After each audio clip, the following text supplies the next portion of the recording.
బీహార్లో నితీష్ కుమార్ తనయుడు యాక్టివ్గా మారారు. అసలు నితీష్ కుమార్ అవసరం వచ్చే అసెంబ్లీ ఎన్నికల్లో బీజేపీకి ఉండదా? నరేంద్ర మోదీయే సీఎం అభ్యర్థి అనంత స్థాయిలో బీజేపీ ప్రచారం చేస్తోందా?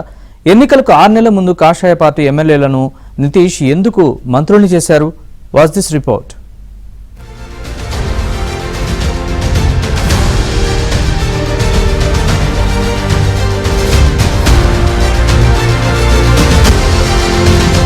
శత్రు దుర్భేద్యమైన ఢిల్లీ కోటని బద్దలు కొట్టింది బీజేపీ.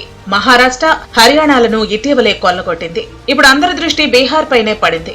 అక్టోబర్ లేదా నవంబర్లో ఎన్నికలు జరగనున్నా ఈ రాష్ట్రంలో ఎలాగైనా సొంతంగా అధికారంలోకి రావాలనుకుంటోంది బీజేపీ. సింగిల్ గానే మ్యాజిక్ ఫిగర్ దాటాలనుకుంటోంది.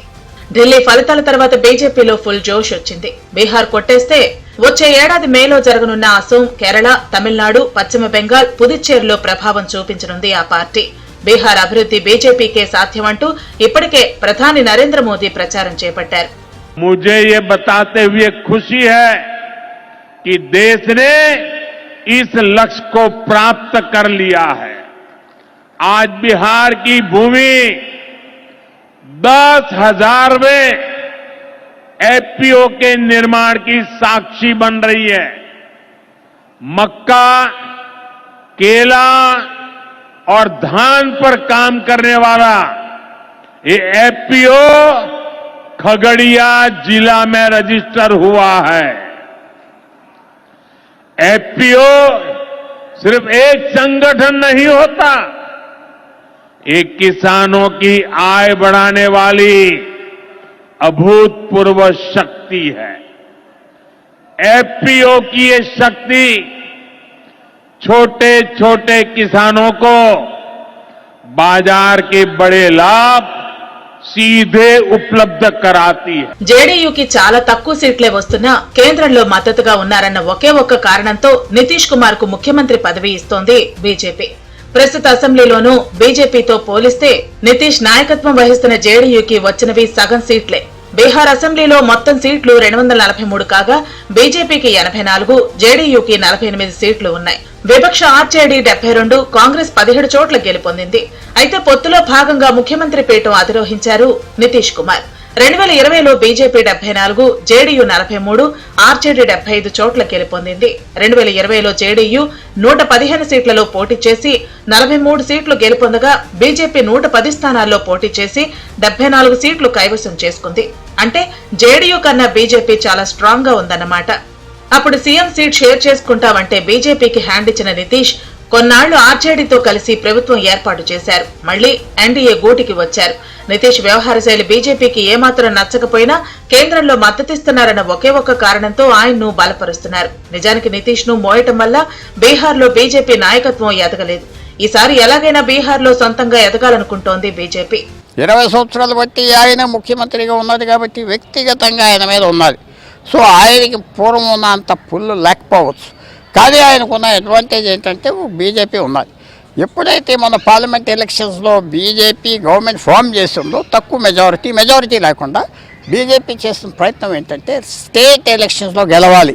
అది అలా మహారాష్ట్రలో హర్యానాలో గెలవటంలో పెద్ద ఊపు వచ్చింది. కొంత ఢిల్లీ ఎలక్షన్ కూడా అంత పట్టుపట్టి బీజేపీ గెలిచే పరిస్థితి తీసుకొచ్చిందంటే బీహార్ మీద ఫోకస్ ఉండాలి.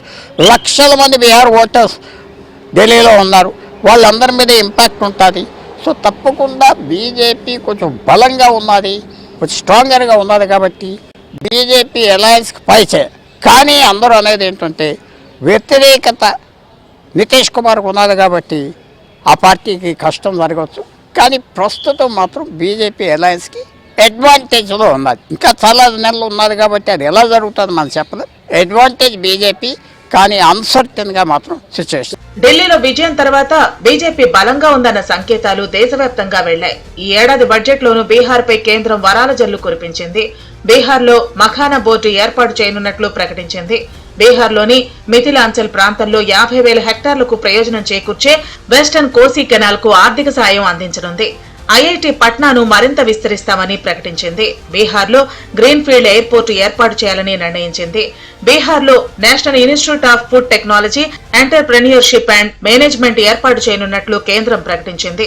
ఈ వరాలన్నీ బీజేపీ సొంతంగా ఎదిగేందుకే. నితీష్ కుమార్ కు కూడా వయసు మీద పడుతోంది.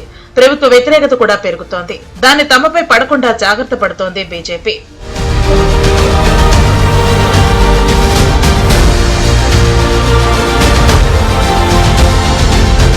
ఈసారి బీహార్లో ఎక్కువ సీట్లలో పోటీ చేసి పక్కా వ్యూహంతో ముందుకెళ్లనుంది బీజేపీ. ఢిల్లీలో పాటించిన వ్యూహాలనే బీహార్లోనూ అమలు చేయనుంది. జేడీయూ, బీజేపీ సగం సగం సీట్లలో పోటీ అంటే కాషాయ పార్టీ అంగీకరించదు.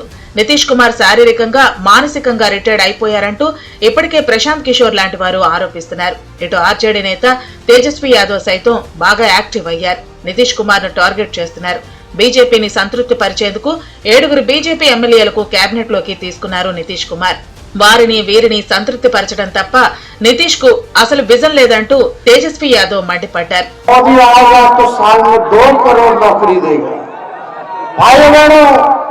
मोदी आएगा तो महंगाई खत्म कर देगा। भाइयों बहनों, मोदी आएगा तो काला धन लेकर के आएगा और हर एक के खाते में 15-15 लाख रुपया डालेगा। 14 खत्म हुआ, आया 19 में पुलवामा हुआ, सब लोग देश का सेंटिमेंट उधर जुड़ा। 19 में आके बोलते हैं कि भाइयों बहनों, సీఎంగా నితీష్ కుమార్ కు ఇదే చివరి టర్మ్ అన్న ప్రచారం బీహార్ లో జరుగుతోంది. ఆర్జేడీ సైతం ఇప్పటి నుంచే బీహార్ లో ప్రచారం చేస్తోంది. నితీష్ కి బదులు బీజేపీకి ఓటేయొద్దని, ఆర్జేడీకి అవకాశం కల్పించాలని కోరుతోంది.